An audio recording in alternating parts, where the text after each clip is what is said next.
Imagine wasting months and months of effort only to have learnt nothing. That is a very real possibility for a lot of students, especially if they're making these 5 study mistakes. I've made all of them at some point in my life, and getting rid of them completely turned around my studies. So, let's get started. 1. Indirect studying.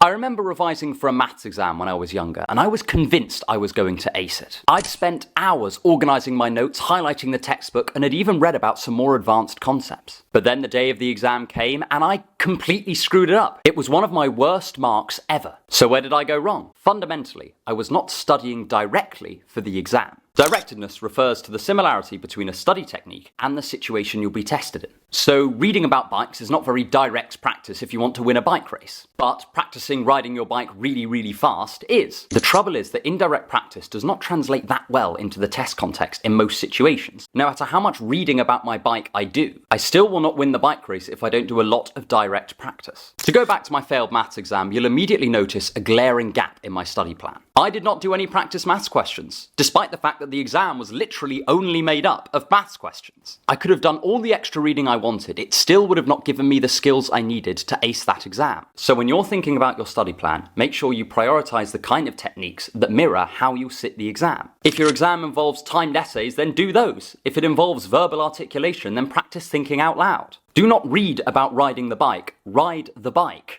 And if you want lots of highly effective study methods, I send out some to my email list every week. The link to sign up is just below. 2. No detailed plan. For my first year exams at uni, I had no study plan. I didn't think it would be necessary. I only had one subject and a handful of modules to revise. You know, how hard can it be? I was spectacularly wrong. Here's a secret. Without a study plan, you'll almost certainly forget to revise something important. And if that thing comes up in the exam, you are stuffed. Not only did I forget to study all the content I needed, but my lack of pre-planning led to endless procrastination. A lot of procrastination and distraction stems from not knowing what you're meant to be doing at any moment in time. Think about it. The moment that you wonder, what should I do right now? There's always a chance your brain is going to answer, scroll through Instagram until you hate yourself. The human mind truly is a wonder. Without careful pre-planning, it's very easy to veer off track. And the more detailed study plan, the better. Over the course of my degree, I incorporated gradually more pre-planning into my studies. First, I tried just making a to-do list. Then I tried time blocking. Then time blocking with a review system to check I wasn't missing anything that I needed to know. Each time I added more and more structure, I would get better and better grades and stay more on top of my studies. I ensured I knew everything I needed to for the exams. All of my coursework was finished well in advance of any deadlines, and my procrastination fell through the floor. Not only that, but I started applying this approach to the rest of my life. I timetabled in seeing friends, setting aside time for my hobbies, and I scheduled in my daily habits. This level of structure not only relaxed me immensely, but it translated into more progress in every aspect of my life. However, despite all its benefits, there's one potential drawback of pre-planning, which is 3.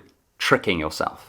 Saying you're going to do the work is not doing the work. Neither is planning the work, ruminating on the work, or thinking how great it'll be when you've done the work. The only thing that is doing the work is doing the work. There was one period in my second year of university where my obsession with planning had got the better of me. I had a plan for how I would approach a particular piece of coursework. I planned out what I was going to read, then how I was going to form my line of argument, and then finally what I was going to write. All this planning convinced me that I was very well prepared for this piece of coursework, and I did not notice that the deadline was fast approaching. Despite how much time I put into planning my essay, I had not written a word of it, and this was about to become a major problem. A few days before the deadline, it suddenly dawned on me that I was actually very far away from completing this piece of work, and I stayed awake for 3 days in a mad dash effort to get it all done. This was not a high quality piece of work that I handed in, and I underperformed dramatically in that paper. This was all because I tricked myself into thinking that I had done what was necessary to complete this piece of coursework. After all, I'd sunk so much time into planning it, but I'd failed to do the one actual non-negotiable part of the process, actually writing the thing. It's so easy to trick ourselves into thinking that we're doing the work, so keep this clear in your head. Nothing is doing the work apart from doing the work. If you've not written the essay or done the practice problem, no amount of thinking about it will make it materialize. 4. The ego is in the way. We all have egos. Life would be easier if we didn't, but we do. And these egos can vastly hamper our studying. Think about how much ego can blind us to what we don't know, convince us we're further ahead in our studies than we are, and blind us to valid criticism. I remember once writing an essay where I was totally convinced of my line of argument. I did not listen when people said that perhaps I was getting a little bit too confident in it, or that maybe some further reading might be necessary. I just ploughed on ahead, blissfully ignorant and blissfully convinced of my own point of view. I got a terrible mark in that essay, and I was absolutely torn to shreds by my supervisor about it. In my own excitement and arrogance about the strength of my argument, I had missed huge swathes of literature on the topic, some of which had important evidence that directly contradicted my point. My overinflated ego had pushed me into being lazy and overconfident, and my grades suffered dearly as a result. This is why it's vital to retain a student mindset at all times. You must be willing to learn from the people around you and consider whether their criticisms have merit. Remember that many of your peers are just as bright as you are, and their opinions shouldn't be dismissed because of an overinflated ego. The first step to learning something new is recognizing that you don't already know it, and the first step to improving is recognizing that there is room to improve. 5.